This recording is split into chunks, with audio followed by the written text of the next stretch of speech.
This cute little camera is the Polaroid Go. It's a tiny instant camera that is pretty easy to use.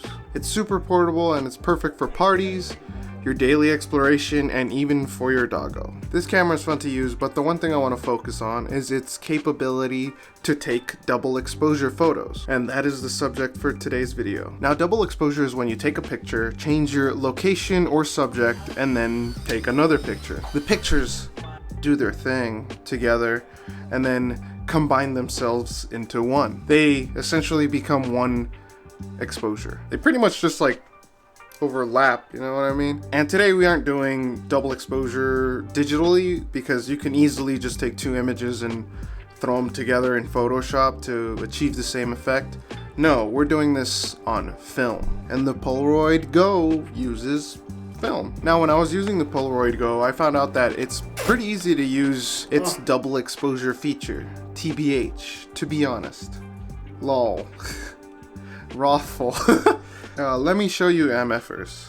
So turn it on and the counter should pop up. Then double tap the flash button. It'll give you a flashing 1. That is your first frame. Go take that and then a number 2 will show up. Go take that and you're pretty much done. That's pretty much it. See how easy it is? Now let's just jump onto the montage.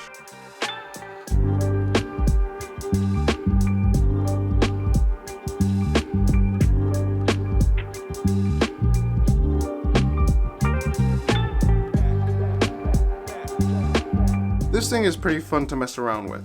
I even love the one where I'm creeping through the bookshelf staring into your soul. Or even the one where I'm just hella angry just looking at my fridge's insides. Now let's go try it with my infamous Canon AE-1. Now this is a traditional 35mm camera and it does not have a feature to let you take double exposure photos. So we're gonna have to try something experimental. This is the person that showed me the technique. And if you wanna know more secret techniques, go check them out. So you know the film usually advances regularly. Let's try this technique. We'll lift the return spool lever first. Then while you're holding it, press the film release button on the bottom of the camera. And then finally, advance your film. See how it didn't go? That's for our double exposure.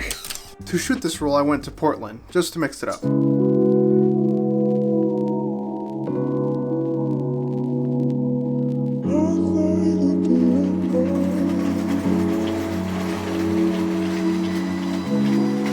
We're here to take double exposure pictures. Don't be frightened. There is going to be a tutorial, so let's just cue like a little montage around here, I guess.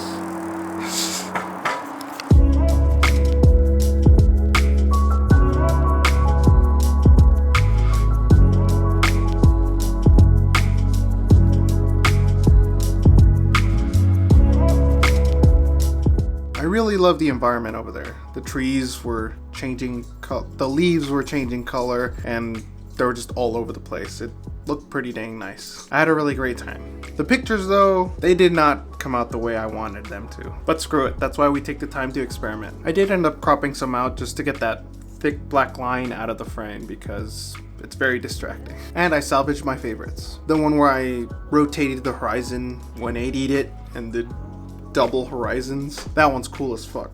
And even some of the ones that overlapped look pretty cool. Just a bunch of layers cascading over each other. Let's continue experimenting with what we know now and try a different camera. One that is waves easier than the Canon in the technique aspect. This is a Bronica ETRS and it was owned by a legendary photographer. He's a cool guy, trust me. What's funny is I didn't even know this camera took double exposure photos. All you pretty much do to do double exposure is just flip this forward and then you can just crank this thing as many times as you want. Boy was I dumbfounded when I found out that not only can this do double exposure, but it can do multiple exposures. That's how I got this one at Dutch Bros. I just stamped the logo all over the frame. That's not the only thing I took that night though. So let's just cut to me in the scene, in the wild. Yeah, that's kind of nice. I like that. I like how it's all backwards and junk. Oh wait, I actually need the camera. Why? What happened? Because I need to check exposure and stuff like that. What are you? No. Bad. Doggo won't stop howling or crying. gotta chill, bro. You're with me. We're taking photos. Look at us. We're hanging out. We're all here. I won't stop crying either. You won't stop? You better stop crying, you son of a bitch. Alright, this is our next subject. I'm gonna kind of do this thing, and then maybe that thing. Hopefully it comes out right, or whatever. Probably see it there, I don't know. It's too close. Alright, I gotta take this out. Keep pressing the button. There you go. Okay. Wind it up again.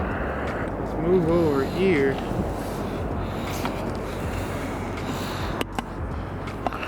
There's a pool. Ah, shit.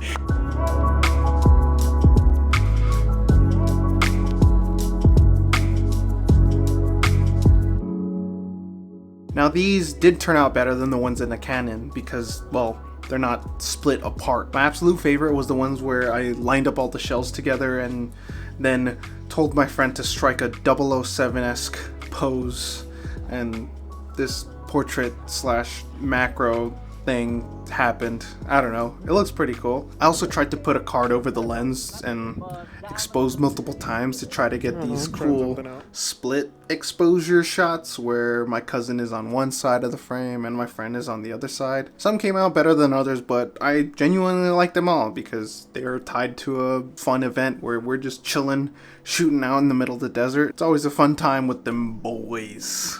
Who's wearing holster first? I'll do it.